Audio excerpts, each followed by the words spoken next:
It's Fan Fiction Friday. Let's see what Mariners trades you cooked up this week. Colby, hit it.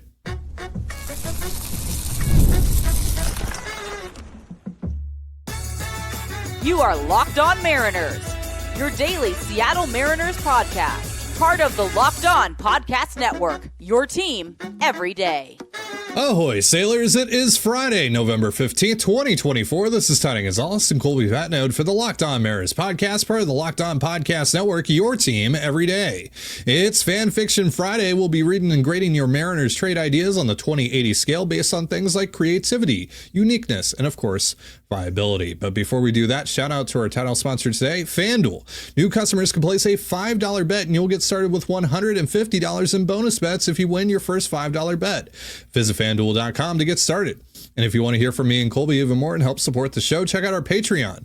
All you have to do is click the link in the description of this episode. So we're going to kick off Fan Fiction Friday here with our lone trade of the day from Blue Sky. Unfortunately, our friend here who submitted this trade has fallen victim to the common Blue Sky invalid handle glitch. So I don't know what your name is. If you want to leave your name down in the comments below of this video, feel free to do so. But this trade has Harry Ford and Logan Evans going to the Cubs for Matt Shaw, 2023 first round draft pick. Colby, what do you think? Yeah, it's pretty interesting. Shaw drafted 2023, so he's barely, started his professional career, and yet already he's knocking on the door of the big leagues. This is the Mariners, I do believe, had interest in Shaw. I think they liked him a lot in his draft year, but unfortunately he got scooped up. Pick 14, I believe, is where the Cubs 13. selected that year. Yeah, and the Mariners unfortunately had to settle for Colt Emerson. I know. But I think that they'll survive, they'll persevere, and I do think that they would remain interested in Shaw, especially since he has an outside shot to be ready by opening day and be the third baseman. So it's not that he can't play shortstop, it's just that, if you're the Mariners, you need him more at third right now, and obviously with Emerson or still in your system and Young also a shortstop, like somebody's going to have to move, and Shaw, playing third base for the next 6 years would be really nice. Yeah, how do you feel about the bat profiling at third base? I feel pretty good about it. It's not, Yep. I don't think you're going to get elite third base production out of him.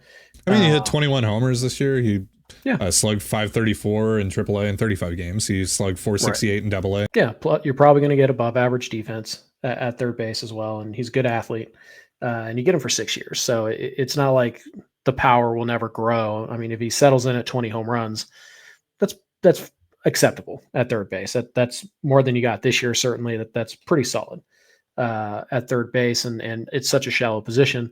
My thing is, I don't know why the Cubs would do this trade, because they can just move Nico Horner if they really need to open up space on their infield, and they honestly don't really need to open up space on their infield. I mean, Dansby Swanson, I guess you would think Shaw is blocked, but you could just move Shaw to second or third like the Mariners would.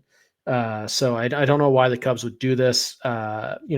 Shaw is mostly between, prospect 20 to 40 in that range, depending on where you look. While Ford is typically more in the 50 to 70 range, give or take, but you are giving up Logan Evans to try and make up that difference. But unless the Cubs really love Harry Ford, I don't see any reason why they would do this. Shaw's closer to the big leagues. He's going to, higher floor than Ford.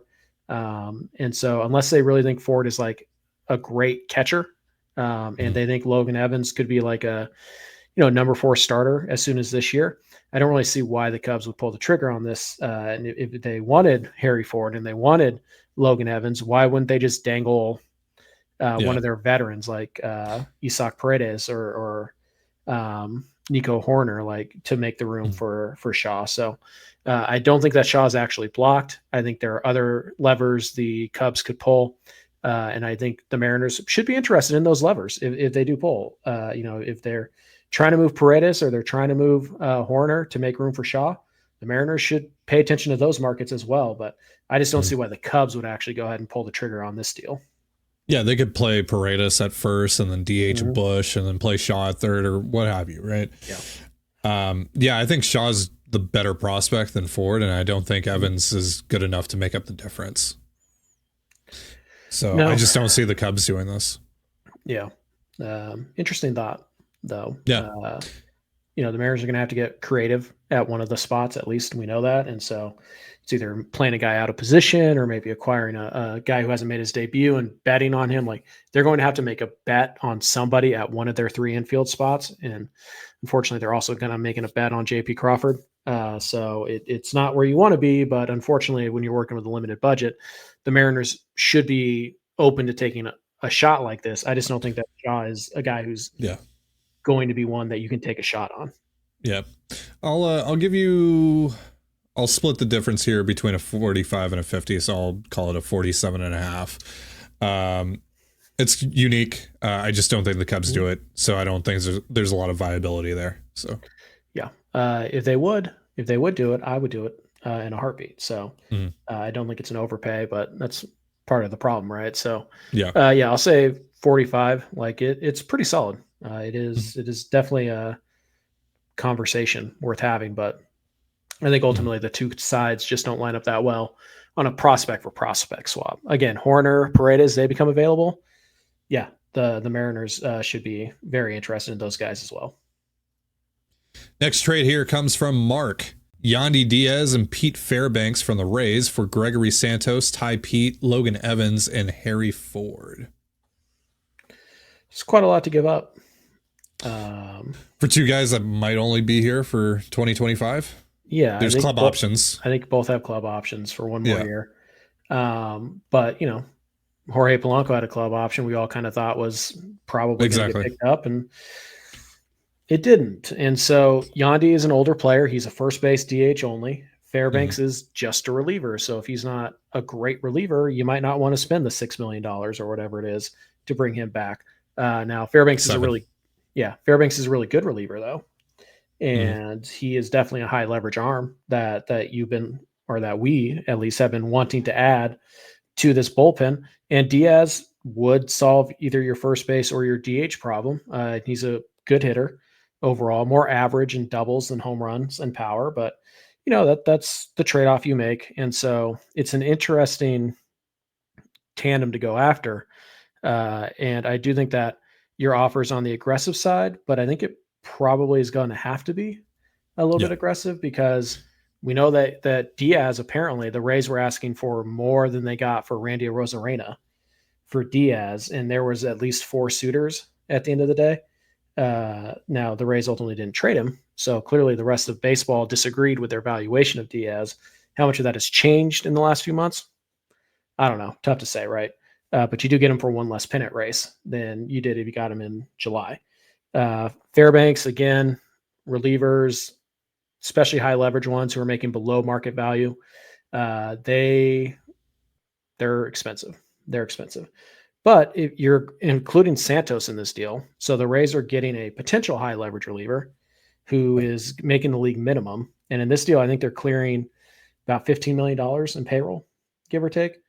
So there's benefit there. So I think, Santos, Pete, Evans, and Ford is very aggressive. It's a very aggressive offer. But I don't think I think it's on the money. I think it has to be an aggressive offer. Yeah. Is the thing, because I think, the Mariners have to leverage their farm system if they're not going to spend money. And both Diaz and Fairbanks are outproducing their contracts and are a good bet to do it again. So the odds are you're probably going to have these guys for 2 years. And if you're the Rays, you're selling these guys you're buying them. You're buying them as if you're getting 2 years of club control. Yeah, you're going to have to. That's just the way this is going to have to go. Yeah. I think this is dead on. It's very aggressive, but I think this is dead on, and I would do it. I'm giving this a 65. Okay. Yeah. I think it's.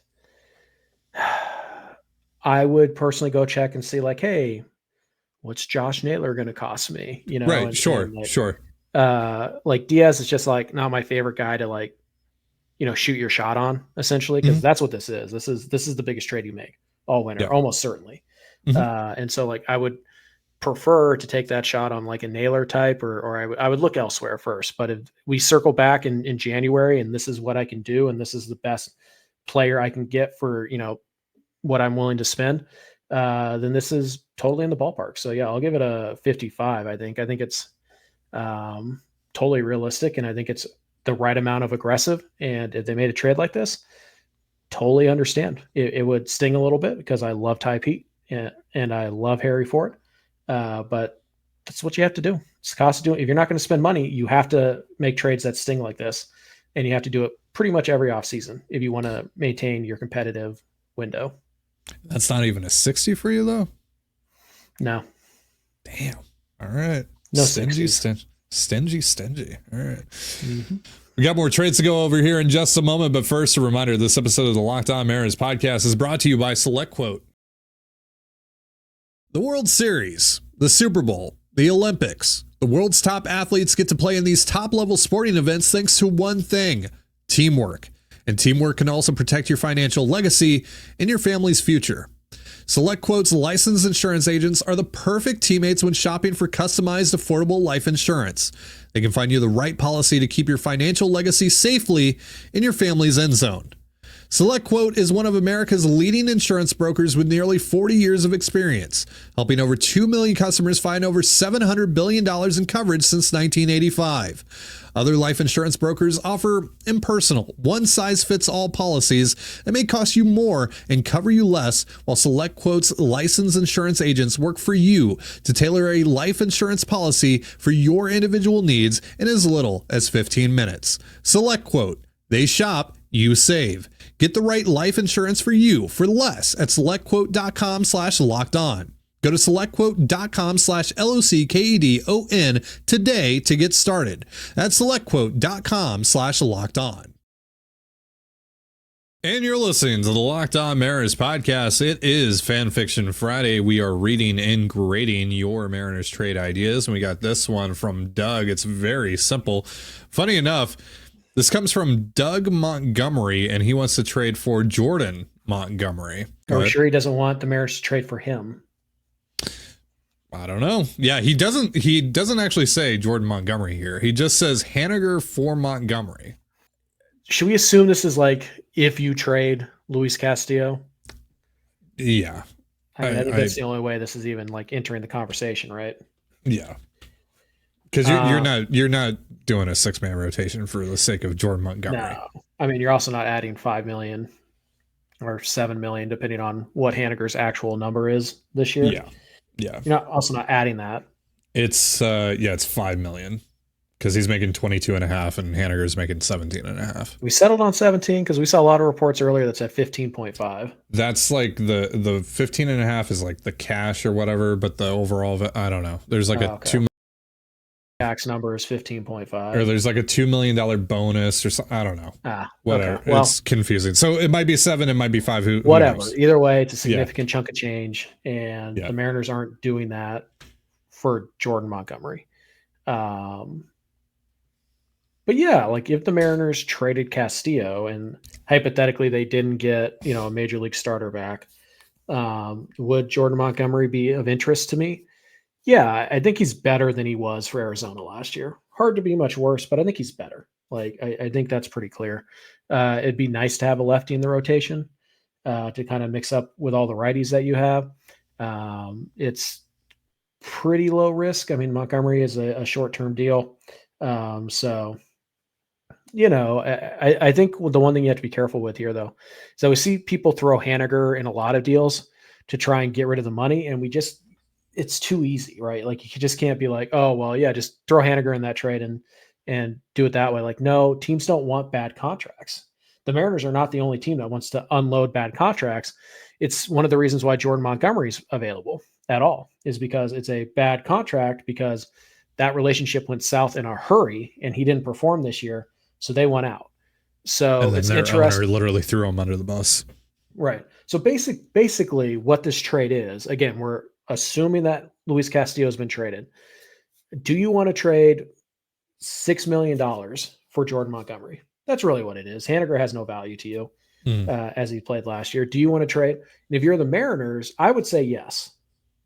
Like, sure, give me Jordan Montgomery for $6 million. I think he's going to pitch very well if he gets out of Arizona this year. I still believe in Jordan Montgomery, the pitcher. Why would Arizona? Like, I know Arizona really wants to get out of this situation very clearly. But like, can't they trade Montgomery for like a prospect package and save some more money. I'm not saying they can save all 24 million or whatever it is, 22 million, but could they save 12 million and maybe get a prospect that they like? They might be able to. Like, so it's interesting. I think if I were the Mariners, I would absolutely do this.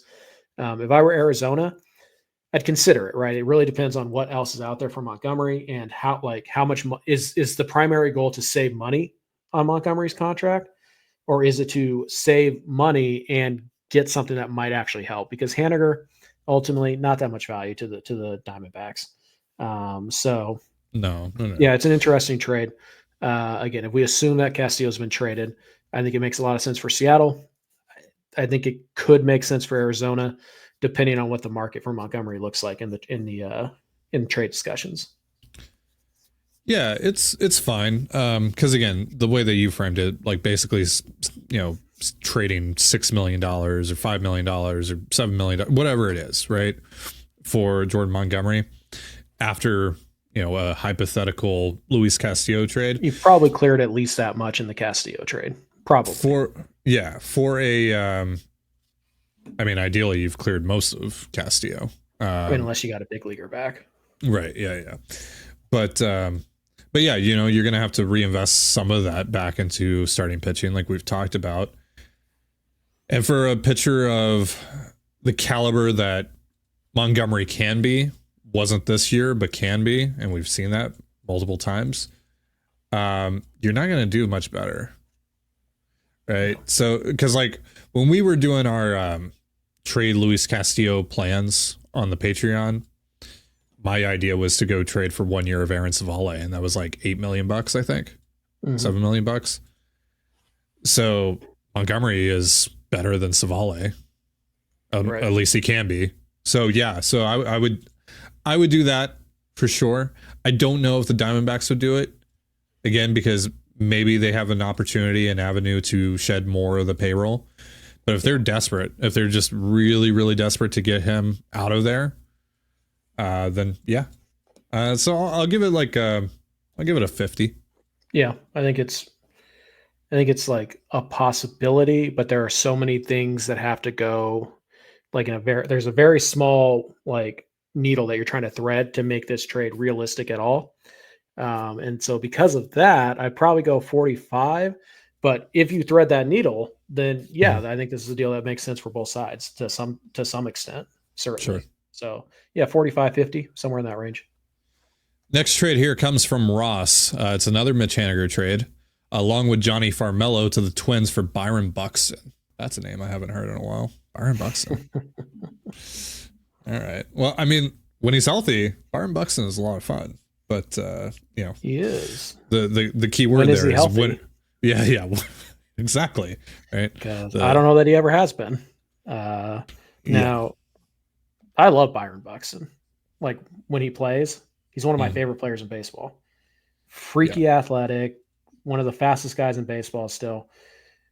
Would be an elite center fielder. Might be the best defensive center fielder of the last decade on a per game basis. But again, per game. How many games is that? Keep on adding qualifiers for a reason here. Yeah. So this is I picked this deal because it's very unique. It is definitely something that we haven't seen really anything close be talked about. But he also played 102 games this year. Wow. Yeah, 355 at bats. So the thing with Buxton is that he is still owed a lot of money.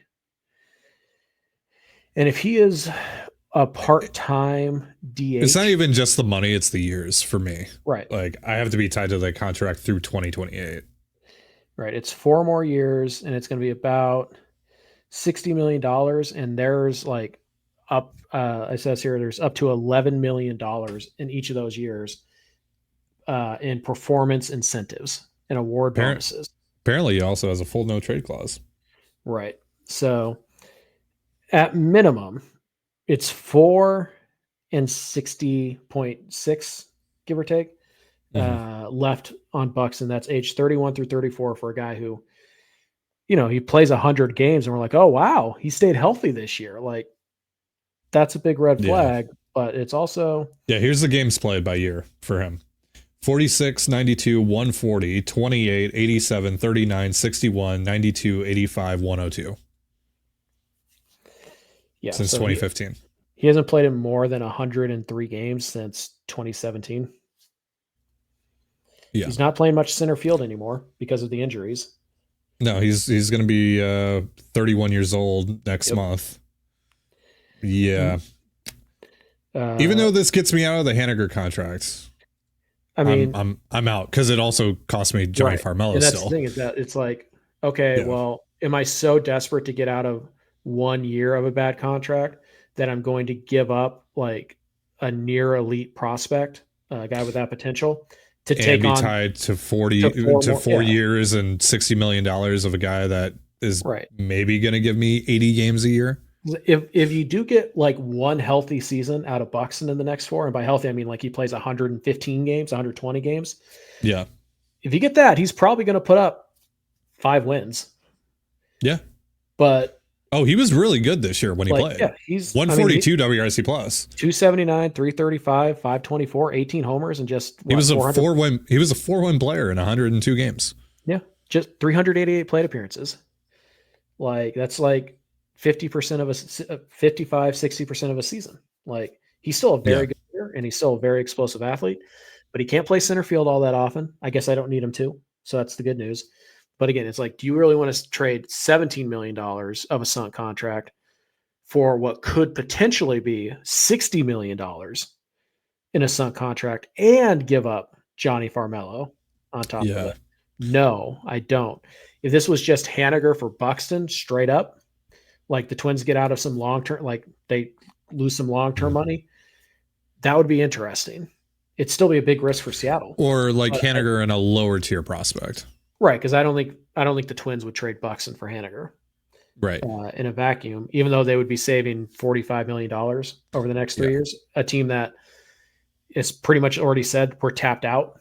Like we tapped out at our payroll. This is the most we're going to spend. Well, and now they're selling apparently. So how is that going to impact things? Yeah. Well, plus they have guys like Griffin Jackson, Bailey Ober, and Joe Ryan. They're all entering arbitration now. Yeah. Royce Lewis. So yeah. They're going to have to sell off some of these guys like Pablo Lopez and Byron Buxton. They probably should be looking to sell these guys. Maybe even Carlos Correa. Yeah. So it's an interesting idea. I think that Farmelo takes it way over the top. It probably gets the Twins to do it, but that doesn't mean you should do it just because the Twins are willing to do it. So yeah, it's an interesting idea. It's pretty creative. So for that, I'll give it a 40, but it is a real difficult, needle to thread. It's terrifying. Yeah. I'll give you a 45 because it was thought provoking. And I love me some Byron Buxton. But yeah, I don't think so much risk. Yeah, I don't think I would do it. I don't see the point in trading Haniger, who is a 1 year dead money cost essentially, for a guy who has even a good chance or an average chance to be dead money for more than 1 year. Yeah. I don't think I have the to pull the trigger on this. Yeah. All right. We have a few more review trades to go over here in just a moment, but first, a reminder, this episode of the Locked On Mariners podcast is once again brought to you by FanDuel. Get ready to tackle the NFL action with FanDuel, America's #1 sportsbook, because right now new customers can bet $5 and get $150 back in bonus bets if you win. The FanDuel Sportsbook app gives you everything you need to place live bets on the NFL all in one place. So when you get a hunch in the middle of the game, you can check out the latest stats, view live play-by-play, and so much more on the same page where you place your bets. Just visit FanDuel.com to join today. You'll get started with $150 in bonus bets if you win your first $5 bet. That's FanDuel.com. Never waste a hunch and make every moment more with FanDuel, an official sportsbook partner of the NFL. And you're listening to the Locked On Mariners podcast. It is Fan Fiction Friday. Let's wrap things up here with a few more of your trades. Got one here from Ivansky. It's a deal with the Rockies, Justin Lawrence and Brendan Rodgers to the Mariners for Edward Bizardo, Jimmy Joyce, Jared Sundstrom, and Tyler Locklear. So Justin Lawrence has recently become a favorite of yours, Colby. So this is more of your trade to talk about here. There was a report, yesterday or the day before, that the Rockies want to trade both of them. Yeah, both of these guys. So there you go. I assume that's why we have this trade here. I'd assume so as well. So what do you think? Lawrence had the single worst pitch in Major League Baseball last year. His sinker produced negative 22 run value. It's literally the worst pitch in baseball, and yet he threw it 55% of the time, while his slider is one of the better pitches in baseball, and he threw it 43% of the time. Boy, I wonder if the Mariners could figure out how to help Justin Lawrence throw more sliders. Oh, whoa, wow, look at that. It works. Lawrence, funky kind of side armor too. You know how much I like different arm angles out of the bullpen. Question is, can he throw enough strikes with that slider? Can he threaten the zone enough with the slider to really, explode? I don't know, but he's only going to make about $1 million in ARB this year. That's a guy I want the Mariners to take a shot on. And maybe it's, hey, ditch the sinker. Let's go to a four-seamer. And let's go four-seam slider. Like, I think Lawrence is a guy that the Mariners can fix and get, Lawrence was pretty good in 2023. So it's not like you even have to go that far back. So I like Lawrence. Rogers is such like the definition of just like a mediocre big leaguer. I don't want him, frankly. Like, you just rather take the shot on like Ryan Bliss. Yeah, he's going to make like $4 or $5 million. He does nothing for me, Brendan Rodgers. Yeah, like honestly, you might be able to get both of these guys for Tyler Locklear straight up. Yeah. I bet you can get Justin Lawrence for Jared Sundstrom. Yeah, I bet you could, just straight up. Yeah. So I think you're overpaying here. Rodgers, like, whatever, if they acquire him, fine, but he's just nothing to me. Like, he's like Jonathan India, but a little bit worse. And it's just like, fine, whatever. He's a well below average hitter who spends half of his season at Coors. Like, and I'm pretty sure he's a Coors merchant too. I think I looked at him a few weeks ago, and I'm pretty sure I remember him being like great at home, bad on the road. I'm gonna look at those splits. So you would be absolutely correct about. Yeah, so I'm super out on Brendan Rodgers. I think you're vastly overpaying for two guys, honestly, who might just get DFA'd at some point this winter.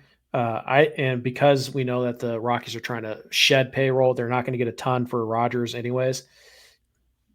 I think you could probably get both of these guys for Joyce and Sundstrom. Like, you might be able to get Lawrence for Jimmy Joyce straight up. And like, I'm not losing sleep if they trade Sundstrom and Jimmy Joyce for anybody. I'm just not losing sleep over losing those guys. But I think Bizzardo is at least as good as Lawrence right now. And Locklear for Rodgers is a big overpay. And I'm not even a huge Locklear guy. Just Brendan Rodgers is just that mediocre. So, I just think you're overpaying here. So it's going to be like a 30-35 for me. Yeah, I'm going to go with a 25 to a 30. Ty hates Brendan Rodgers. He sucks. Would you do this deal? Would you do this deal if it was Ryan McMahon instead of Rodgers? No. Yeah, Ryan McMahon's overrated too, but I'm not paying he's better all that than money. Rodgers. I'm not paying all that money for a mediocre player. Like, yeah, the Rockies can go away. Like when we were doing our divisional preview or trade preview, like, there's a reason that conversation took 30 seconds. The Rockies have nothing. They have nothing. They have Brenton Doyle. They have maybe Justin Lawrence. Yeah. And they have maybe Nolan Jones. Maybe. Yeah. Brenton Doyle's a good player. They're not trading him. So after that. You want to give us, lottery ticket prices on Lawrence or Nolan Jones? Fine. But like, I have Brendan Rodgers in my system already. I have like 3 Brendan Rodgers, and I pay those guys league minimum. Yeah. If I wake up one morning and I see the Mariners have traded for Brendan Rodgers, I'm rolling my eyes. Arthur has a deal here. It's another Mitch Haniger trade. Mitch Haniger, Harry Ford, Ty Pete, and Logan Evans for Rhys Hoskins and Devin Williams. So a Mariners Brewers trade. Yeah, so essentially the deal is like Haniger for Hoskins, and then it's the plethora of prospects for Devin Williams. Ford, Pete, and Evans for Williams for 1 year of Devin Williams. It's a lot. It's a lot to give And up. you're adding significant money. About 7 million. Well, what's he? 8 million, I think is his No, projected ARB. I think after they declined his club option, which was like going to 10. be like 10, but I think his ARB is still like 8 or 9. Yeah. And honestly, if you're the Brewers, why would you take on Haniger? Like Hoskins plays a position that you don't really have an answer at right now. Like it's not like there's a first baseman waiting in the wings in Milwaukee, and the outfield in Milwaukee decently crowded.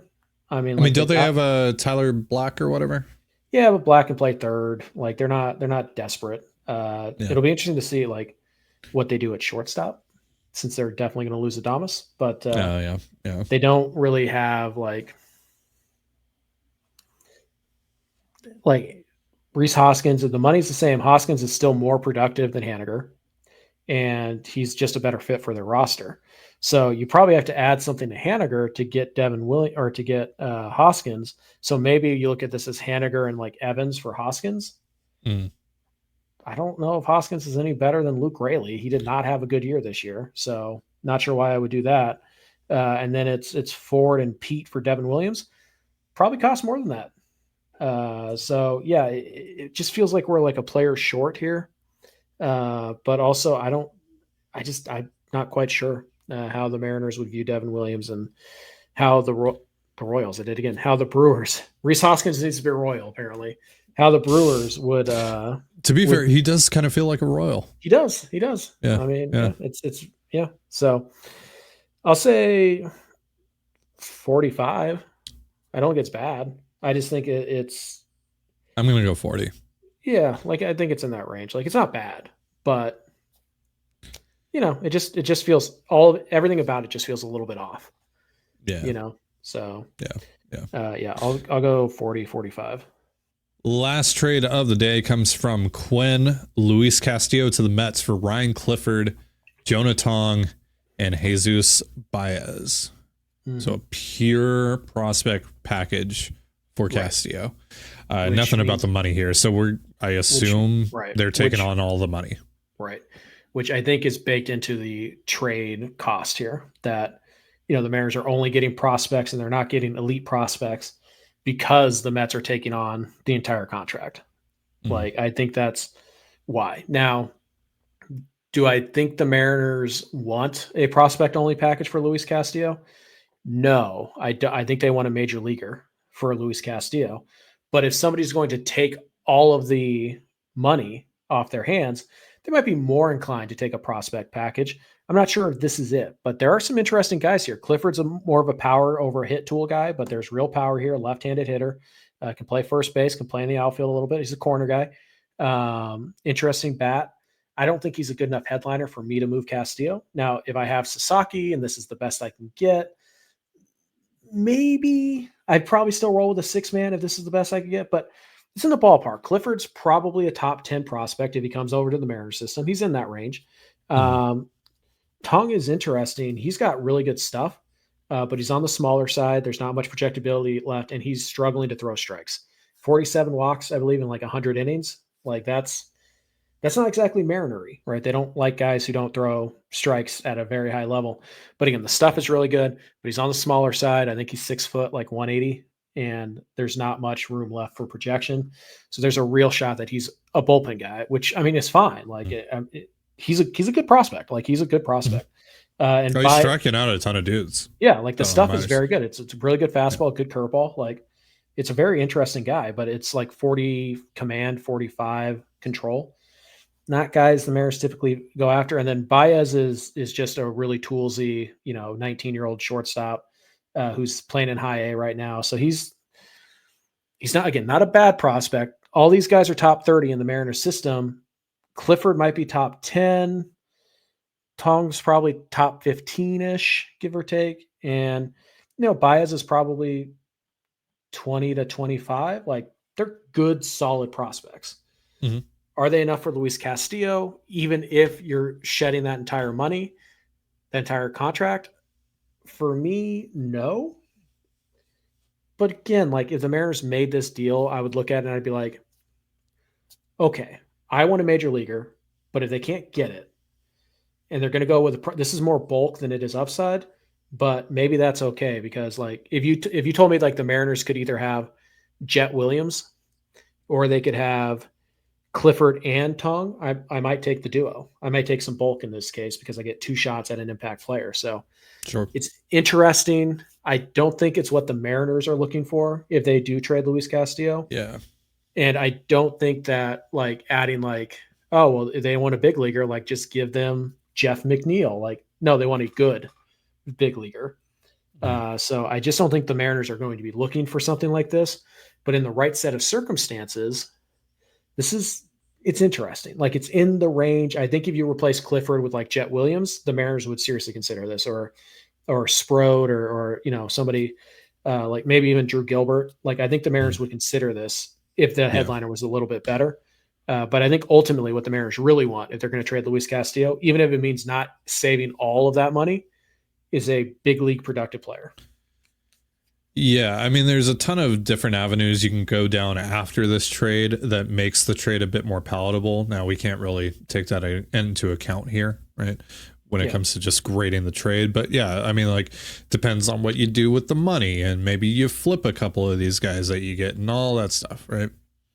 And maybe you have Sasaki in tow, so it makes more sense to trade Castillo.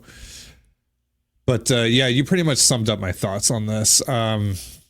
In a vacuum, I don't think this is what the Mariners want back in a Castillo deal.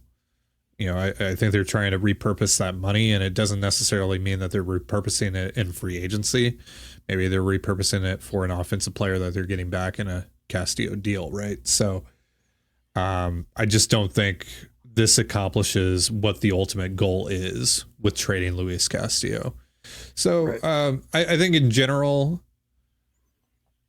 for taking on the whole contract, I think the compensation is fine.